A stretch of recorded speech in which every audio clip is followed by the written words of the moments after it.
About 2 days ago, Texas Governor Greg Abbott issued an executive order that prevents private companies from issuing vaccine mandates within the state of Texas.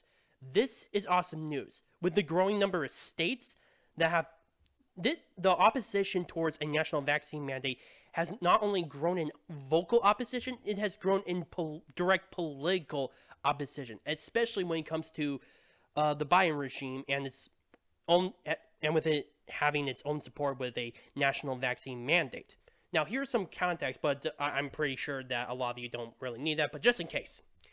In early September, Joe Biden announced that he was going to direct the Department of Labor to use powers directed within OSHA in order to get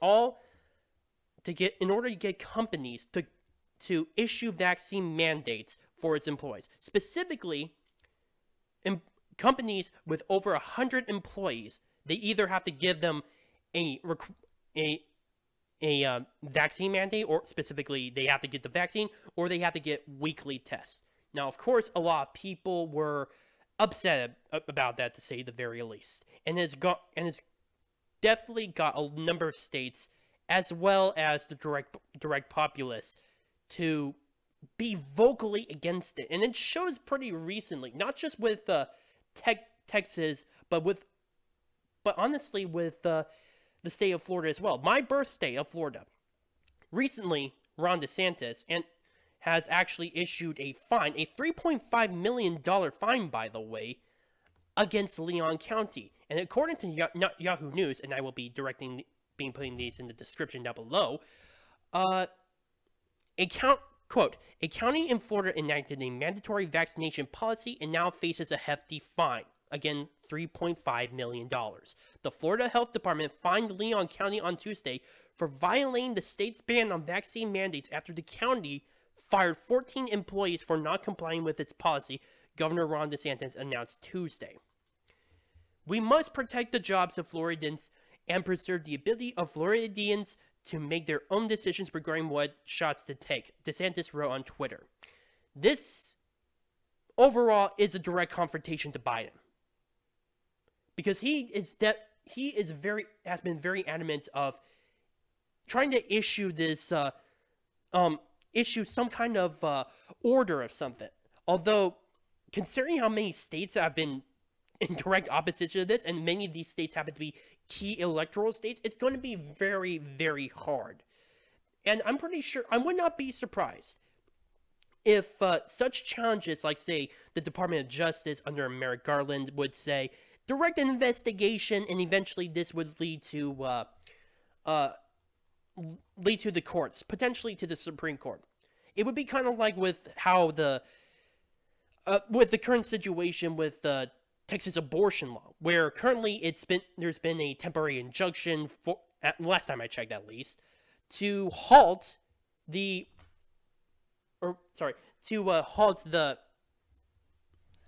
enforcement of said Texas abortion bill.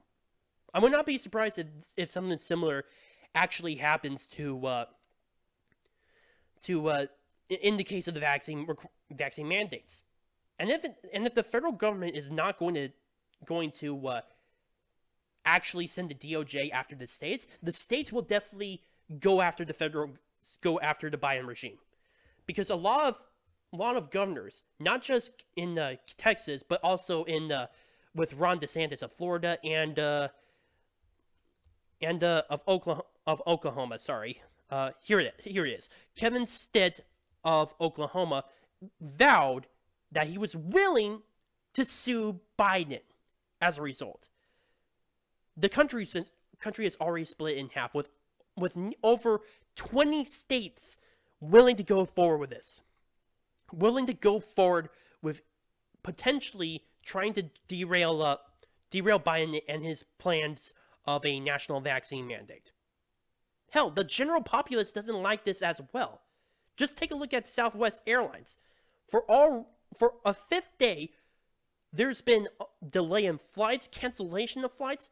Last time I checked, it was 2,000 flights that have been either canceled or delayed.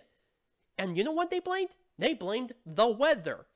But in reality, and this comes from the employees themselves that have actually walked out, it's because of Southwest Airlines potential wanting to issue a vaccine mandate. From what I've heard, according to Southwest, they are requiring all employees to get the vaccine by sometime around December. I don't recall which day it was. But now it's already become this already has hurt the company, to say the least. I mean, 2,000 flights delayed or canceled at very minimum because pilots are willing to either take sick days or just walk out because they don't like this. They don't like the idea of someone within a high position of power, such as a company or even the so-called president of the United States, telling them what they can and cannot do in terms of what vaccine they can and cannot take, or more accurately, requiring them to take something that they don't want, or else they lose their job. Because let's face it, that's what the entire situation is about.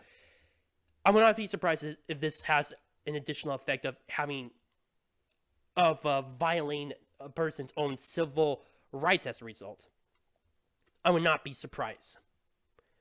But yeah, this is just one of many things that have actually, or many events that have actually not only garnered interest within the press, but also are just calling Biden out on him trying to issue vaccine mandates.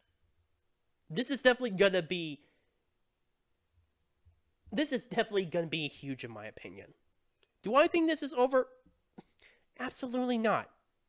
Again, a lot of states are definitely rising up, and the general populace is rising up. But apparently, as far as I know, the Biden regime is not going to try to back down. I'm willing to bet that this would go to the Supreme Court. Now, whether or not Joe Biden actually decides to follow the Supreme Court is another story. Because let's face it, he was told by the Supreme Court that he could not have the eviction moratorium extended unless, say, the Congress were to enact a law that says that it can be extended. But they didn't, and yet Biden decided he was going to, or well, not necessarily Biden, it's more the CDC, but he definitely gave an indirect blessing as a result, despite the fact that he said that he might lose a case if this were to be brought up to the Supreme Court.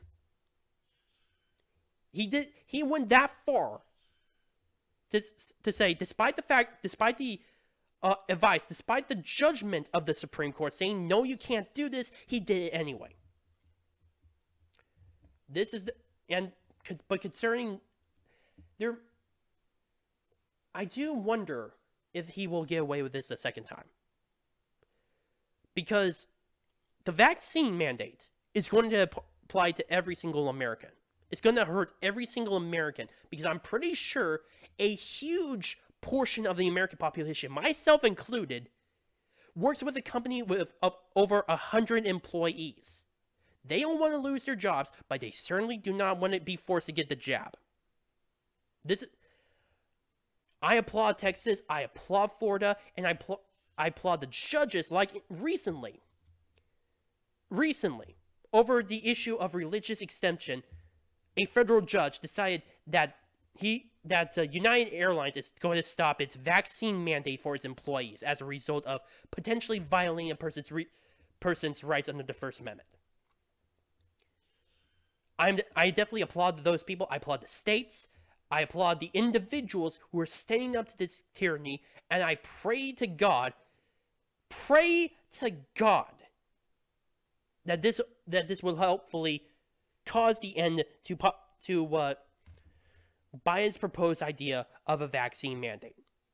I'm not entirely sure as of yet because again, Biden is known to try to scoot around try to find holes within the Constitution or just directly violate it anyway. Again, with the eviction moratorium.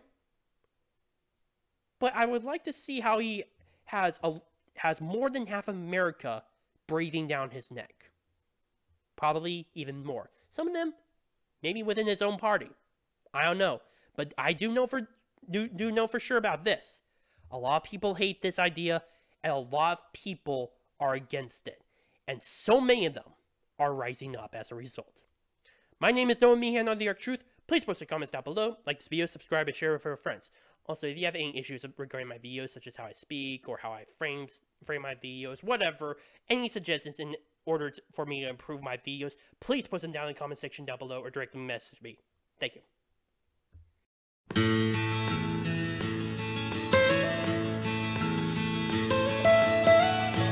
Almost